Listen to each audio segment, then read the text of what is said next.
Tejas academy స్థాపించిన 12 సంవత్సరాల్లో 1918 defence ఉద్యోగాలతో పాటు ఇంటర్లో రాష్ట్ర స్థాయి మార్కు సాధించి తెలంగాణ నెంబర్ 1 గా నిలిచిన తేజస్ ఆర్టిఫిషియల్ ఇంటెలిజెన్స్ గురించే మాట్లాడుకుంటున్నారు. దీన్ని ఉపయోగించి కష్టమైన పనులను కూడా సులభంగా చేస్తున్నారు. ఈ ఏఐ టెక్నాలజీ ద్వారా మనం చూడలేని వ్యక్తులను, దేవుళ్లను కూడా క్రియేట్ చేస్తున్నారు. కాకపోతే దీనివల్ల ఎంత లాభం ఉందో అంతే నష్టం కూడా ఉంది. ఇటీవల ఏఐతో చేసిన ఫోటోలతో పలువురు సెలబ్రిటీలు ఇబ్బందులు పడిన విషయం మనందరికీ తెలిసిందే. తాజాగా రామ్ చరణ్ ఉపాసన అయోధ్యకు వెళ్లినట్టు ఓ ఫోటో క్రియేట్ చేశారు. ఈ ఫోటో సోషల్ మీడియాలో బాగా వైరల్ అయింది.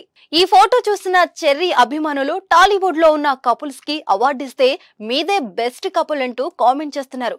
మరికొంతమంది చరణ్ అన్న రాముడిలా ఉన్నాడు, ఉపాసన వదిన సీతలా ఉంది, మీ జంట సీతా రాముడిలా చూడ ముచ్చటలా ఉందంటూ ఈ ఫోటోకి కామెంట్లు చేస్తున్నారు. ఈ ఫోటో చూసిన చెర్రీ అభిమానులు టాలీవుడ్ లో ఉన్న కపుల్స్ కి అవార్డు ఇస్తే మీదే బెస్ట్ కపుల్ అంటూ కామెంట్ చేస్తున్నారు. మరికొంతమంది చరణ్ అన్న రాముడిలా ఉంటాడు, ఉపాసన వదిన సీతలా ఉంది, మీ జంట సీతా రాముడిలా చూడ ముచ్చటలా ఉందంటూ ఆ ఫోటోకి కామెంట్లు చేస్తున్నారు. మరి మాతో పాటు మీరు కూడా ఆ ఫోటోపై ఓ లుక్ వేయండి. అయోధ్య రామాలయం ప్రారంభోత్సవం కోసం చిరంజీవికి ఆహ్వానం అందింది. ఇందులో భాగంగా ఈ రోజు చిరంజీవి తన భార్య, కొడుకు చరణ్ తో కలిసి బేగంపేట్ ఎయిర్పోర్ట్ నుంచి ఈ ఉదయం అయోధ్యకు బయలుదేరారు. అందులో కేవలం చెర్రీ ఒక్కడే ఉన్నాడు. త్రిబుల్ మూవీలో చరణ్ సినిమా క్లైమాక్స్ లో రాముని గెటప్ వేశారు. అచ్చం అందులో నిజంగా శ్రీరాముడే నటించాడా అన్నట్టు అనుమానం కలిగేలా డైరెక్టర్ రాజమౌళి అలా చిత్రీకరించారు. అందులో విలన్ నుంచి తనను తాను రక్షించుకుంటూ ఓ ఫైట్ సీన్ వేశారు. చరణ్ ను శ్రీరామునిలా ఊహించుకుని ఏఐ టెక్నాలజీ ద్వారా ఓ ఫోటోను క్రియేట్ చేశారు కొందరు. ప్రస్తుతం అది నెట్టింట తెగ చక్కర్లు కొడుతుంది.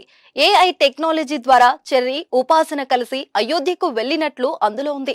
ఆ ఫోటోల వెనకాల శ్రీరామాలయం ఆలయం ముందర సీతారామునిలా ఉన్నట్లు ఉంది. ఆ ఫోటోలో చరణ్ పంచెకట్టు కట్టినట్లు, ఉపాసన చీర కట్టినట్లు ఉంది.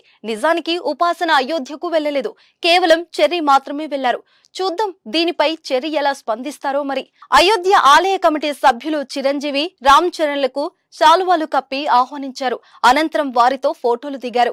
అయోధ్య రామ మందిర ప్రాణ ప్రతిష్ఠ కార్యక్రమంలో పాల్గొనే అవకాశం రావడం దేవుడు ఇచ్చిన వరంగా భావిస్తున్నానని చిరంజీవి అన్నారు. తన ఇష్ట దైవం ఆంజనేయ స్వామి స్వయంగా ఆహ్వానించిన భావన కలుగుతుందని చిరంజీవి చెప్పుకొచ్చాడు. చిరంజీవితో పాటు పవన్ కళ్యాణ్ కూడా అయోధ్యకు చేరుకున్నారు.